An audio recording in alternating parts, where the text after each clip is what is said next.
Hello, it's Miss A here with you today from the Northeast branch of the Reading Public Library, and I'm so excited for this video to sort of launch our new learning literacy program at the Northeast branch. So I'm not sure if you saw it, but a couple months back I posted a video on early literacy and letter knowledge, some theoretical stuff, just guidelines on all different ways that you can build letter knowledge with your kids, why it's important. So I put it in our playlist for learning literacy, and you'll find it right above this one in the list. But today I'm going to build off of what you can learn in that video and go through a few different skills with you, a few different sort of skill building games that if you are a parent, caregiver, guardian, older sibling, aunt, uncle, you name it, if you have a young child who hasn't entered elementary school yet, primary school, then you can do some of these activities with them to build some early literacy skills. And the best part is if you come in to the Northeast Branch Library, you'll get a bag with everything you need. So in this bag this month, we have different alphabet cutouts, we have all the supplies you'll need for a few different activities, in addition to a few printouts I made, including an explanation of what early literacy is, what you can do to help your child. You have a rubric from Every Child Ready to Read, which talks about letter knowledge and how to build it for all different age groups. So this is your best friend. Like I said, I'm going to show you a few activities today, but there are thousands of ways you can build all sorts of early literacy skills with your child. Each month, we're just going to hit on a different early literacy goal and different foundational skills and just do a few activities, but these papers will provide you with lots more inspiration. And then lastly, it'll have a paper that explains what letter knowledge is and the goals in that, and the different games and exercises that I'll be explaining this week. So letter knowledge, if you didn't watch the video above, is getting children familiar with letters, which is obviously going to be very important to preparing them to read and to do well in school. So before we get started, just in case you didn't watch the video above, I'm going to explain our letter knowledge goals. I'll just read them off here so I don't forget anything. So there are 3 main goals for letter knowledge before your child hits school. So the first goal is to make your child understand that letters represent sounds of spoken language. So we see shapes that are squares, we see circles, but a letter is also a shape, but we want them to understand that this shape stands for something, that it means something. We want to try to help them connect the dots to realize, okay, that square is just a square, but that shape like this, the A, that is a letter of our alphabet. We want to understand that there's, as our second goal, that there are special graphics that have their own name. So you probably know the alphabet song. I'm going to be singing that with you later, and we're going to talk about some different ways that you can enhance the learning through that song with your child. And then last of all, you want your child to use writing implements to communicate through written representations, symbols, and letters. Now, we're going to do 3 different games today.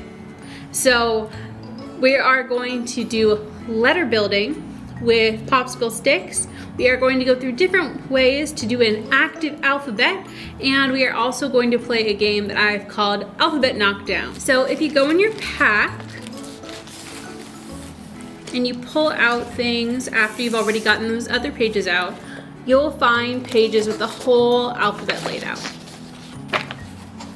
Now to do our letter building activity, you'll need to get one at a time these letters and put them out in front of your child. So you can start by doing one letter at a time, and later you could put out words like cat, dog, nice short simple ones that only use a letter once. But let me show you what we're going to do. So for letter building, what we want to do is take down a letter. So I'll just pick A because it's on top. And you'll give your child some popsicle sticks. Now alternatively, you could also just do this with crayons and have them trace it. Like we said when we were going over the goals, we want them to be able to represent things.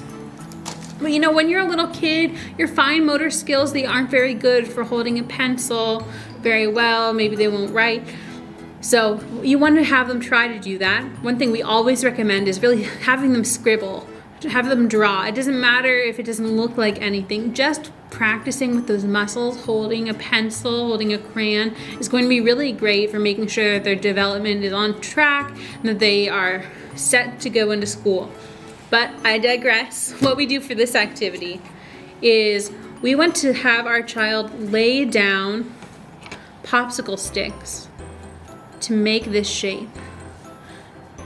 So we're just going to lay the popsicle sticks on top, and you can tell them they can overlap. Encourage them to do it how they want. You just want to make sure that you encourage them to link the popsicle sticks together. We want to have one cohesive shape. We want to say, okay, well, we want everything to be touching to make a shape.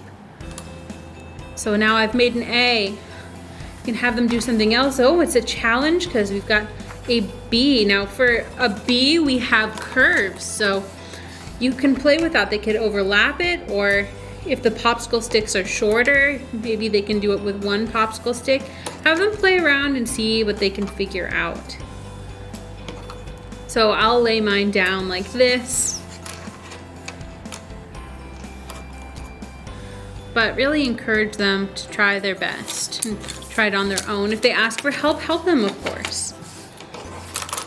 Now, if you want an extra challenge, you can take the letter and have them try to build it next to the letter. Instead of on top tracing, let's see if we can arrange our popsicle sticks to look like the shape over there. Now this is a lot harder.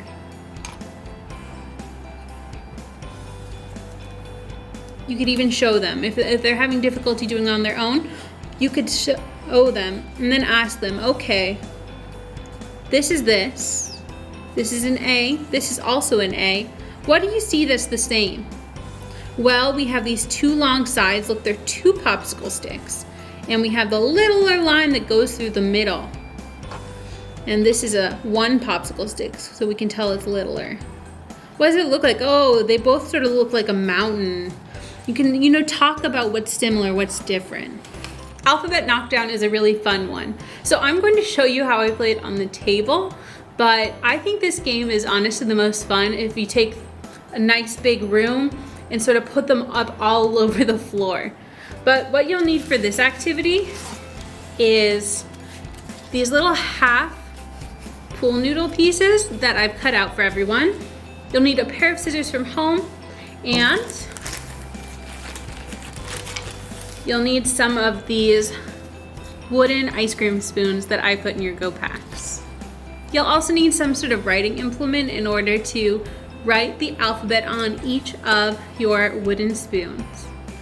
So the first thing you really should do is take your writing implement, either pen, marker's probably best. If you need something to write with, just come to the library. You could bring your wooden spoons, you can write it on there. But basically you're going to write the letters of the alphabet. I like to write them on the top part of the spoon, just like this. Now I have it just big, the uppercase, but what's a good practice is you can also do the lowercase on the other side. A game that I'm not going to show you today, but which I think is a fun one, is have kids practice matching up uppercase letters and lowercase letters and trying to find which ones match each other.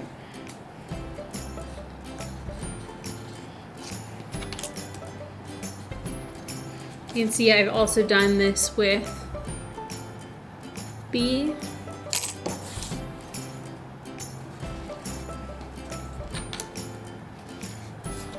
I've done C, and I'm not going to do all of them, so I think now I'll do a T, and you'll see why in a second. So here's my T. So now is when your scissors come into play. So for each of your pool noodle pieces, you'll want to cut just a little slit. So if you just do a snip and then maybe snip it one more time, you can either go partway through or all the way through. There you go. And so what you'll do is for each letter, you want to stand it up in the pool noodle. Like this. And you can see it will rest in my hand like that. So I'm going to do it to the other ones. Let me show you how we stand these up and play the game. Okay, so I have all of my pool noodles set up. Like I said, you'll be making 26, one for each of the letters of the alphabet, but I just made 4. And so I recommend doing this on the floor, like I've said before, but you can easily do it at a table as I'm doing now. But honestly, for your kid to develop good mobility, motor skills, you might want to just spread it out as much as you can. And also so that it's more of a search. So what you want to do is you will call out a letter. You can help your child if they need help. If they're more advanced, they might be able to do it on their own. But otherwise, you can help them search. But make sure they're doing the pushing over, because what you want to do is call a letter. I'm going to say, find the letter A. So I found A. If I'm a child, I'm going to run over to it and hit it over. And that's why it's called the alphabet knockdown. Now I say, oh, find the letter C. So I'm gonna knock down C. T. So after each round or each time you knock one down, what you could do is prop it up. Another option, I'm just going to use this other pool noodle because I have it here, but if you want to make it a little more of a game, make sure you pick something that's not too strong so you don't break anything, but you could have your child try to knock them down with something to increase the level of fun and keep them interested. So now I'm going to say, find the letter A. Oops. And you want to have them try to knock it over. I'm not very good at throwing things. There we go. So now if you want to increase the challenge, there's one more thing you can do. And you can do this again by knocking it over or by hitting it with something to knock it over. But you can try to have them spell a word with you. So you could say, okay. You can even show them a picture. Say, I would like to find the word cat. So now our goal isn't to knock one letter over and put it back up or anything like that. What we're going to do is we are going to find every single letter in the word cat together. Now, it might be helpful for them if you write down the word. You could write on a little notebook, piece of paper, anything like that. Type it real big on your phone. You want to write down C-A-T, maybe a little apart so they can tell them apart. And you're going to search together, so we have C, A, and T here. Now, normally we wouldn't keep them so close together. But what they're going to do is knock each of them over. We're going to find each letter, and now we're going to go and pick them up after we've found and knocked them all down, and lay them next to each other. And now we have the word cat. So I think this one's fun, and honestly, adults, even you will have fun if you use a little bean bag. You could use an old Beanie Baby, a clean dish sponge, a balled up sock, anything. These are easy to knock over. Now, singing is an excellent way to build early literacy skills.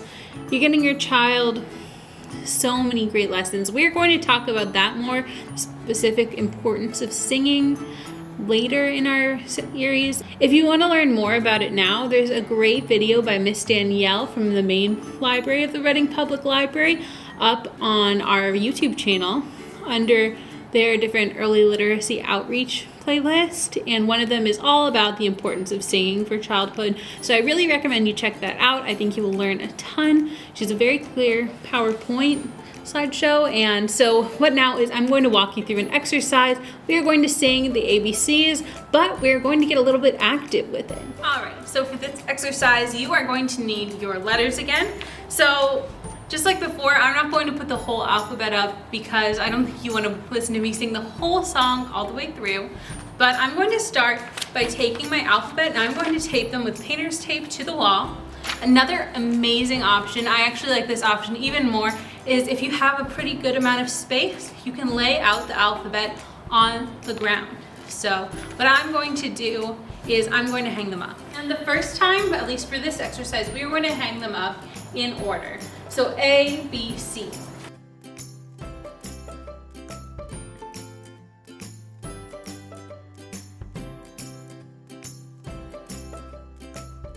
All right, so you can see I have A, B, and C on my wall. So what you want to do for this is you're going to sing the alphabet. You might want to sing it once on its own with your child. A, B, C, D, E, F, G, etc. But for active alphabet, what we want to do is, if you hang it on your wall, when we get to the letter of the alphabet, we want to tap it with our hands. Now, an even more fun variation that I've chosen not to do for this video because I wasn't sure how to film it is you can lay each out on the floor. It's going to be sort of like hopscotch, or whatever the name of the game is, where you have to step on certain squares, and you're going to sort of jump onto or tap with your foot the page when its name is called.